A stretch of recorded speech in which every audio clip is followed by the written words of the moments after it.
All right, section 1.4, video number 2. This one should not take very long. It's just this one page. Differentiability. Again, I mentioned this in the previous video. Differentiability just means that you can take the derivative and it exists when you take the derivative. Now, there's a difference between being able to actually take a derivative and having it exist at a specific point. So we're going to look at some things that we talked about from examples 2 and 3. You might have noticed that when you take the derivative of something, it doesn't always exist at every point. One of the examples we're going to look at here is f of x equals 1 over x. We did that one in the last section. The derivative of that was negative 1 over x squared. Well, what you should be able to see is you could take the derivative. It's negative 1 over x squared. But at x equals 0, this is a problem. You cannot divide by 0. If I plug 0 in there, it does not give us an actual value. So the derivative does not exist at x equals 0. Okay, it wasn't actually in the domain of either the original function or the derivative. So if it's not in the domain of the original function, it's not going to be in the domain of the derivative. What that really tells you is if the point does not exist in the original function, you can't possibly have a derivative, because remember, the derivative is the slope of a tangent line. Well, I can't draw a tangent line to a graph if there's no point at the point when I'm trying to draw the tangent line. You just physically can't do it. It doesn't exist. There are a couple of other ways that we say a derivative is not differentiable. So there's a few situations. Let's take a look at them. The first one is, this is the 1 over x example. That's what this one is. This one right here is 1 over x. And what you can see is there is a vertical asymptote at x equals 0. If there's a vertical asymptote at x equals 0, that means that the function is discontinuous at x equals 0. Therefore, there is no way to draw a tangent line there. It's not differentiable there. Can't draw a tangent line where the function is not continuous. There's also another couple other ways that we can't do it. There's what's called cusps or corners. A cusp looks like this one right here. And the easiest way to tell the difference between a cusp and a corner is the cusps, both of the sides kind of bend in towards that point. They're bending sills. You can kind of see how they're bending. In the corner, like this one of the sides is perfectly straight. The other side bends into it. So the reason that those don't have, the reason that those are not differentiable, there's a much more mathematical explanation to this, but ultimately you cannot determine at that specific point which slope to use. There's two totally different slopes, and you can't really determine which one it is to use. The last one is the toughest one to see physically.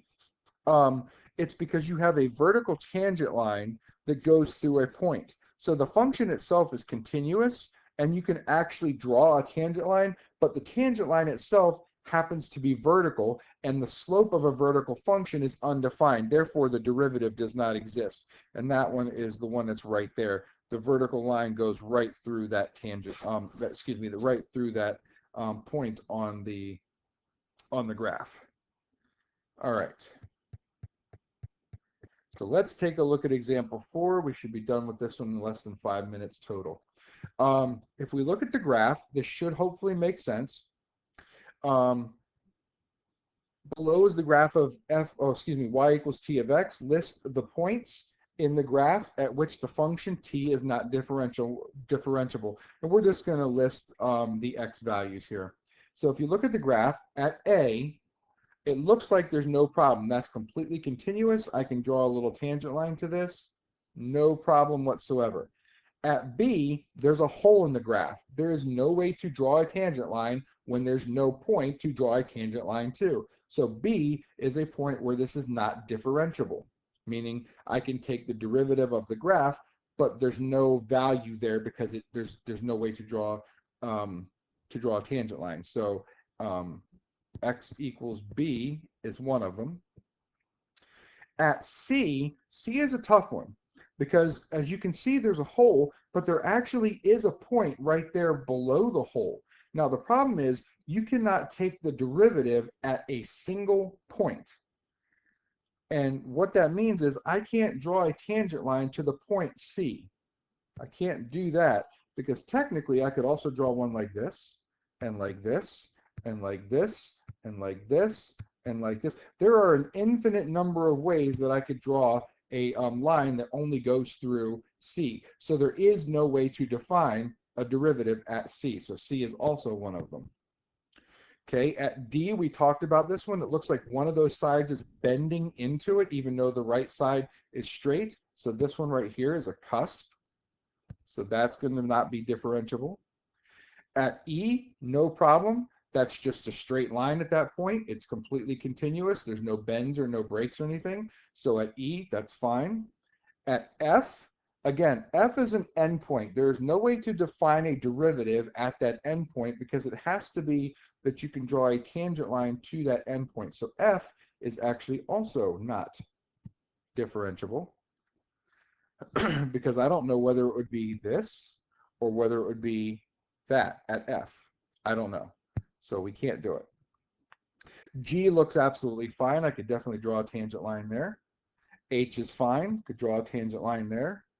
I, it's really kind of tough to see, but it is a straight line, and then it's got something which is bending into the straight line, so that looks like another cusp to me.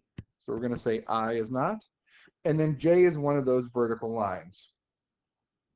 So we're going to say that at J, and I apologize, I definitely went over 5 minutes, a little bit over 6.5, but I hope that that made sense to you as far as what you're looking at graphically as far as this is concerned for differentiability.